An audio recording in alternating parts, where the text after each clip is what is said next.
Hi, my name is Tyler Mowry, and welcome to the Writer's Mind Podcast, episode 25.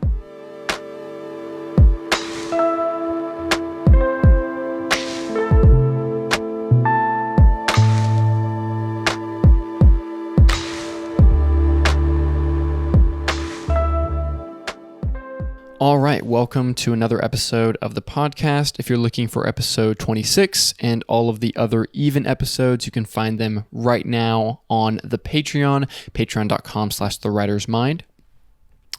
Today, what I want to talk about is money. I want to talk about money and screenwriting and artists in general. This is a episode that I have wanted to make actually even before the podcast existed. This has been something I've had in my back pocket, and I really felt like now was the time to do it. So today I want to talk about money, and I want to talk about artists and their relationship to money. So being a screenwriter and writing and being around people who are artists all of my life in different ways, and people who are interested in storytelling or, different sorts of art, graphic design, photography, all these different things. There is this weird, consistent theme that I find, and that is that a lot of artists have this very weird relationship with money. So a lot of artists, there's this whole element of romanticizing this idea of the starving artist, right? The artist who is true to their work, staying in the struggle, not making any money, and just trying to, live authentically. And there's also a lot of writers and artists with really bad business senses who they are constantly, in this battle between making work that pays the bills and doing the work that they want to. And they're always kind of caught back and forth. I have a lot of graphic design friends, a lot of photography friends that seem to be in that zone.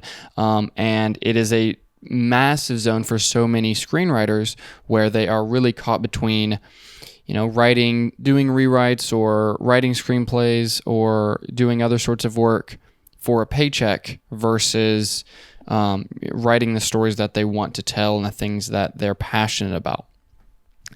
And so, for me, I really looked at all this coming into this, and I hated this mindset, right? Because it traps artists in this idea that making money is inherently bad, and that if you're making money off of your art in some way, you are a sellout, or you are, not being authentic or whatever, right? And so what happens is you have screenwriters who they want to have as much creative control over their story, but then they go into meetings with producers, they go to sell screenplays, they go to get an agent, whatever, and they're constantly either not getting things sold or they are selling something, and then boom, they completely lose all creative control because now it's this production company's property and they're going to go make the film and they're going to do it how they want to do it. And maybe they, ask for some input from the screenwriter, but most of the time it probably won't be that way. Or sometimes that script just sits on the shelf and never gets made.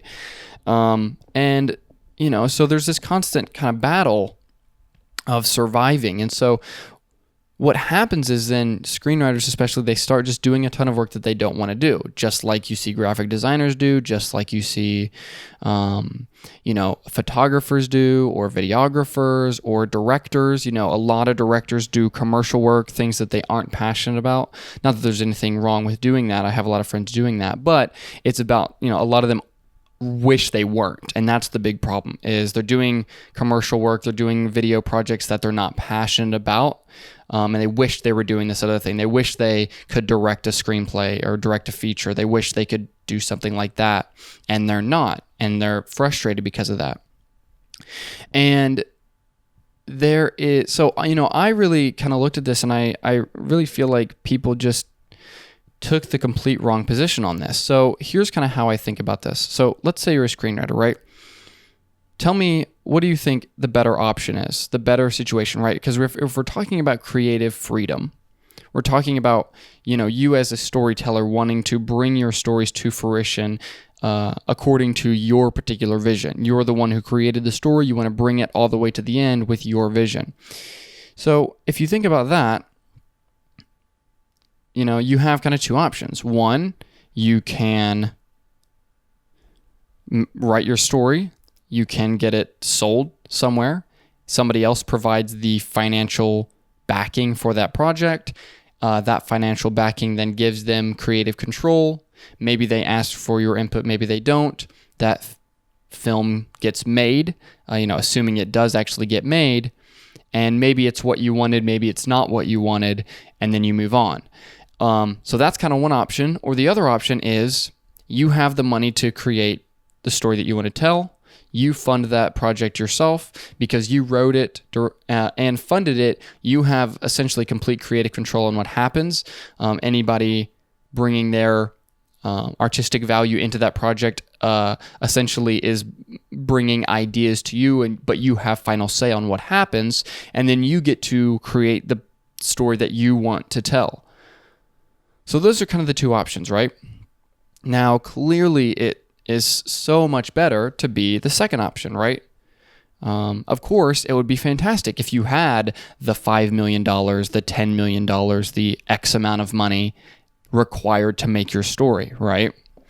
And what's interesting about screenwriting and the film industry especially is that no other industry of art requires the level of upfront financial investment that the film industry does, right? If you're a painter, you can spend $50 in paint and canvas, and boom, that's all the investment you need to be working on the projects you want to work on. If you are a photographer, you buy a $5,000 camera, you get a high-end camera, maybe you get other gear. Let's say on the high end, the entry level is way lower, but let's say on the high end you spend $50,000 on gear, but then you have a full gear set to shoot a wide variety of projects, and then anything else you need you could rent, these sorts of things. And then suddenly you're fully funded. Same thing with a lot of commercial work.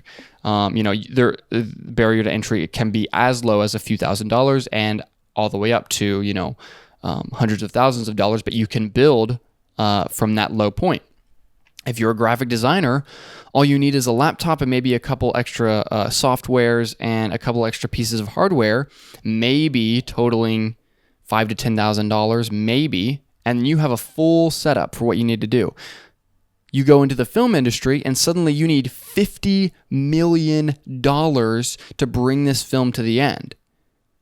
Or even on the low end, what people consider very low budget projects, you need $2 million to bring the story to the end. And so the fact that screenwriters continue to adopt this mentality of the rest of the art world and say, oh, yeah, we'll just be bad with money. We won't be good with it. We won't take the time and understand, its value, or understand investments, or understand, value of projects, or understand how you maneuver in sales and any of this stuff, understand marketing, none of this. And so then they wonder why they constantly get screwed by production companies and these other places, and they do the work they don't want to do, or they sell screenplays that get made into movies that they don't like, and then they get frustrated. And, it's frustrating because nobody seems to be taking the time and say, hey, somebody has this money, right? Somebody is able to make this money, why can't I do this, at least on a lower level, right? So think about this. If you want to create a professional level short film, right? Let's say that you are trying to get a feature-length screenplay sold or something like this, or try to get a feature-funded something, and you are trying to bring a short film version of this to major festivals, let's say like Sundance or Cannes or TIFF, these sorts of things. Then you need probably a budget between $15,000 and $50,000 to hire a professional crew, hire a professional cast, and create this professional project at a level that would be taken seriously for these festivals. So the question becomes, okay, how do you get $50,000? And you might say, oh, it's not possible for me to get $50,000. Oh, there's no way. It's like, okay, well, if you do that, then you're never going to have any creative control over your projects ever, and anything you have creative control over is going to be worth $1,000. And anytime you sell anything or anytime you want to make a larger project, it's going to be somebody else who has complete control over that, because film is so heavily about the money just because of how much it costs to make a movie. And whoever puts up that 5 million, whoever puts up that 10 million, or in the case of smaller projects, whoever puts up that 30,000, they have complete and full control over the project. Financiers have full control. Why? Because they are taking on the risk. If you sell a screenplay to a production company and they give you a pat on the back and write you a check for a few $1,000s or $15,000 or however much they're going to pay you for that story, and then they go off and write and make the movie, they're the ones putting in the 10 mil for that. Therefore, if it goes under, if it's an unsuccessful story, do you have to? Is it your 10 million that's going under? No, it's theirs, right? So whoever has the highest level of risk is going to be the decision maker. So how do you become that person? How do you become the person with the high level of risk? And so essentially what you have to do here is start to say, okay, first off, there is a way that I can make money.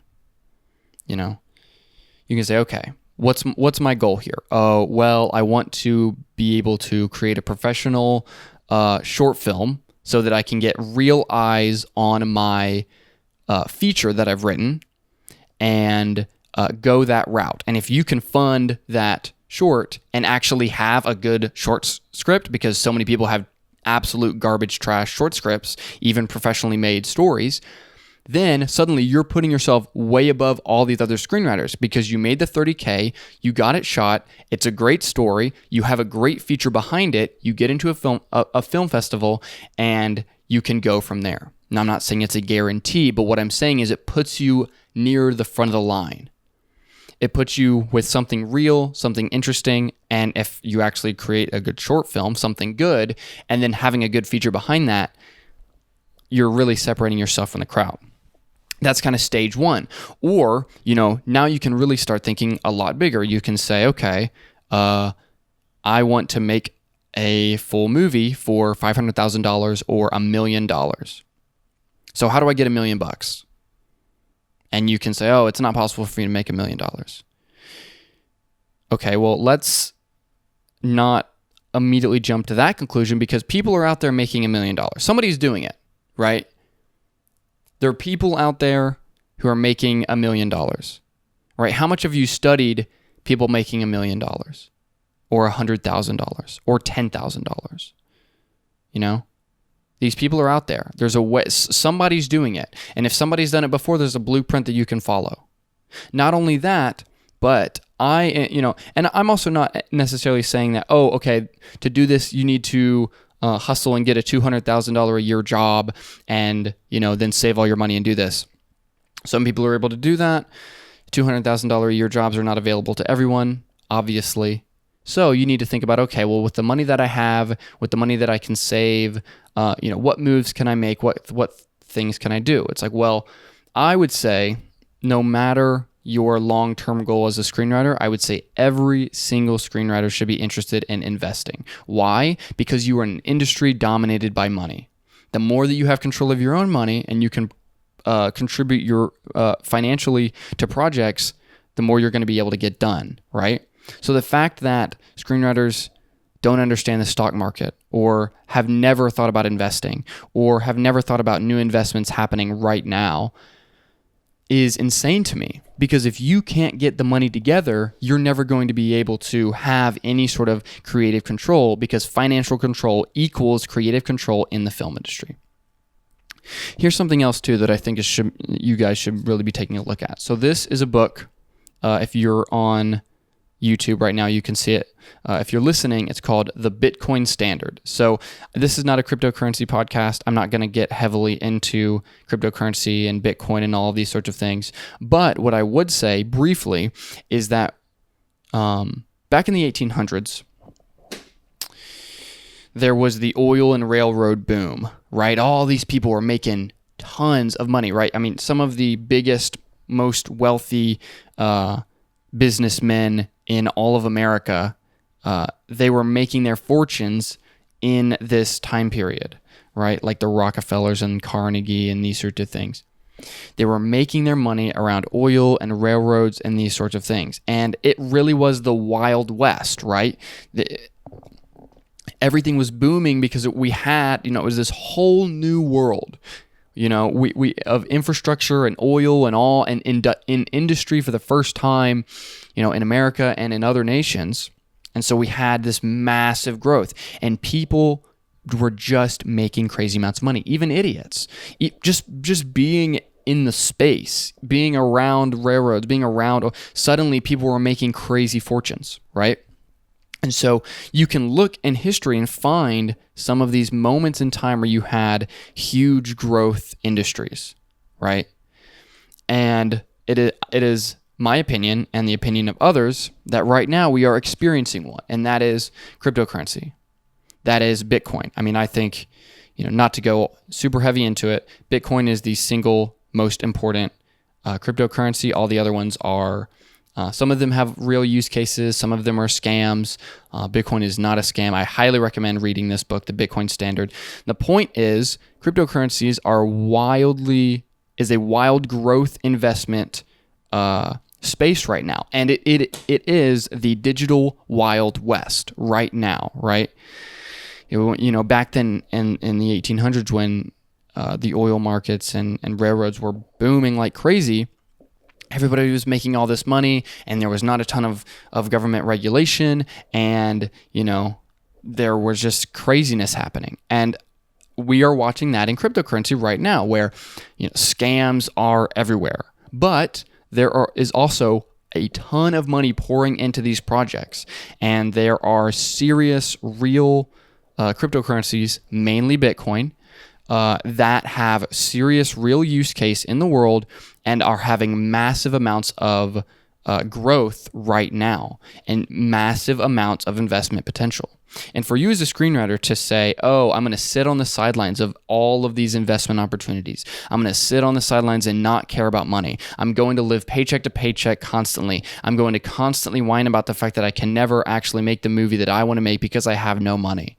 Then I just don't feel bad for you, because you're just going to fall into the trap of all of these artists, which is they have this mentality that money is evil, and making money off of art is evil, or any of these things. The problem with making money in art, the problem is not the fact that you're making money in art. The problem is a lack of authenticity, right? This whole idea of quote unquote selling out, this idea that you are distorting your art to meet something that wasn't your intention, right? That's where people get frustrated. That's where people get angry. That's where people see artists who, shill products or market things they don't believe in and these sorts of things just to make some money. And that's what makes people angry. But money is a tool. And especially in the film industry, money is not only a tool, it is not only a financing tool, it is a creative tool. Because the more financing power you have, the more creative power you have. They are hand in hand. And so this is something I believe in. I believe in investing. I believe in looking at the long term. I believe in saying, okay, 10 years from now, are you wanting to fund a film? Can you make $500,000 in 10 years? Can you make $1 million in 10 years? I think that the opportunities, especially right now in this moment with the cryptocurrency world and some of the things that we're seeing, I think there's a lot of potential for those who want to seek out opportunities. And I definitely recommend, I recommend investing in Bitcoin. Obviously, do your own research. I would highly recommend reading that book and other resources, but I recommend it. I think it's something that's going to be a net positive for the world. And I think it's going to be a positive for your own investing ability. And, you as a writer, you're going to have to expand your understanding on money. And I think you're going to have to, if you ever want to have that financial creative control, you're going to have to start thinking about, okay, long term, how do I make a serious amount of money? Because nobody else is doing that. And so if you want to separate yourself from all of these other writers who are begging for people to read their script, but they don't have any financing ability, if you want to separate yourself out from that, then focus on getting that, even a piece of that financial potential. Like, you don't even have to be the one fully financing a movie. But if you're trying to get a movie made for, let's say, $1 million, and when you're entering meetings, you're saying, I have $250,000 to put into this project. I need you guys to put up another $750,000. Even that alone is helping it. It's separating you from everyone else, because it's showing that you have a serious investment in this project, and it's taking some of the financial burden and some of the financial risk off of that particular production company.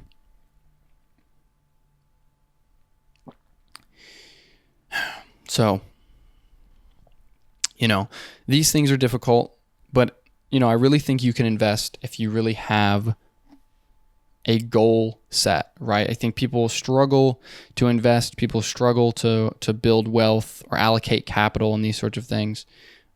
They struggle to do that because they don't really have a reason, and I don't think if you're like, oh, I want to make money so I can buy a Ferrari. I mean, that's nice, who doesn't want to drive a Ferrari? That'd be cool.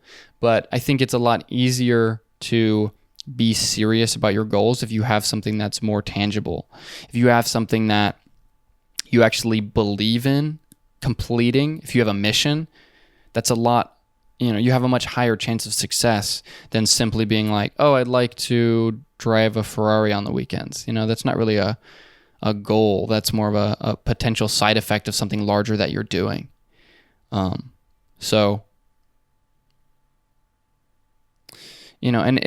it's not something that happens in a day, and it's something that, you're committing yourself to years and potentially even decades of studying investments, going through a difficult time of having very little to invest, losing money on particular investments, understanding risk and all these things. But I really think doing that is going to be just huge for you. Nobody's doing that. I think, at the very least, right? At the very least, you can say, okay, 3 or 4 years from now, I want to have $50,000 together. You can do that. I don't care if you are working, a very low paying job. There are investments and ways that you can cut certain expenses and place into investments. It just depends on your level of seriousness about this. And it also can be motivating because it says, okay, well, if you're going to take this level of investment and this level of risk, you better have a freaking script ready to go. You better have something that you are already proud of on the page if you're going to go and spend the money yourself, right? I think that's another thing, is it's so low risk to write a screenplay and sell it. If you write a screenplay and sell it, you make some money, and let's say it tanks, makes no money, the production company loses a ton of money. You're like, sorry, I guess I wrote a bad story that you guys made into a bad movie and it went poorly. Oh well. And you move on because you don't have any risk involved, right? But if you have skin in the game, if you have something to lose, you have a much higher incentive to bring your skill level to a point where it makes sense for you to say, you know what, I'm going to put a serious amount of money into this project.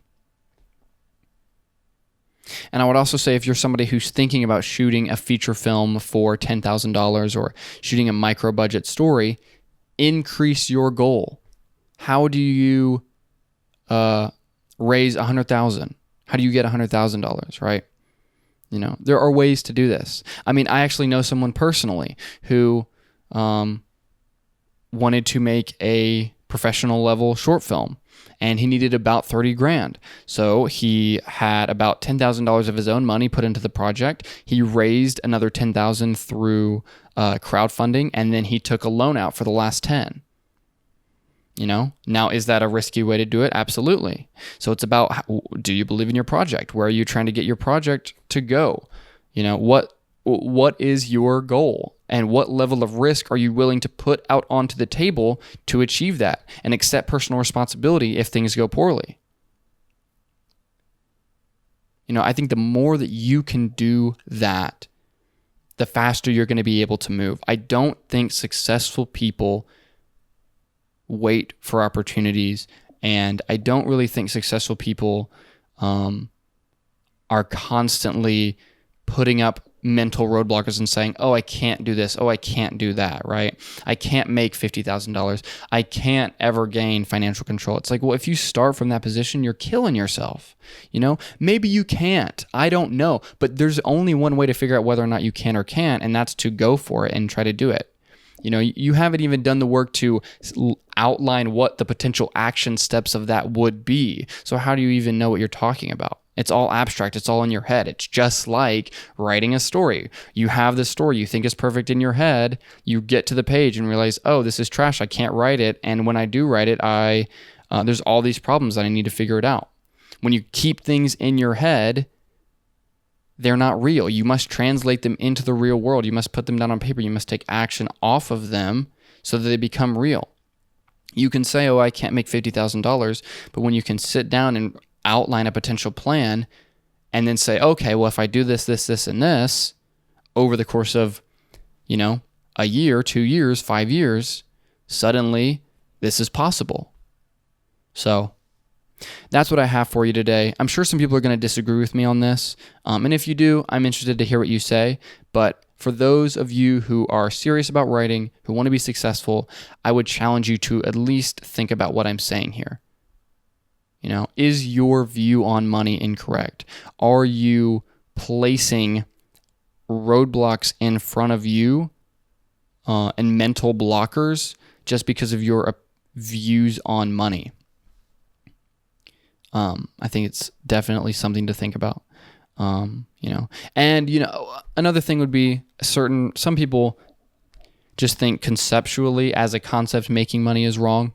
And I'm not really even going to get into that. I really want to keep this practical and say, look, at the end of the day, it costs money to make movies. Whatever your ethical or moral viewpoints on that, on making money, that's for you to figure out on your own. I do not believe it is unethical to make money. And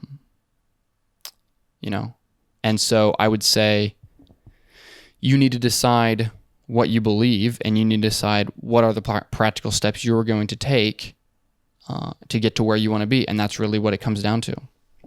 I think there's a lot of nobility and a lot of personal growth that you can gain by putting things that, putting yourself at risk, taking on real risk financially and creatively. I think that can be huge for your personal development, not even just as a writer, but just as a person who is living in the world trying to figure out what is the best way to live and what action should be taken. So I hope that's helpful for you. I'd love to talk with you more in the comments. If you want to listen to podcast 26, find it on the Patreon, and I will see you guys next week.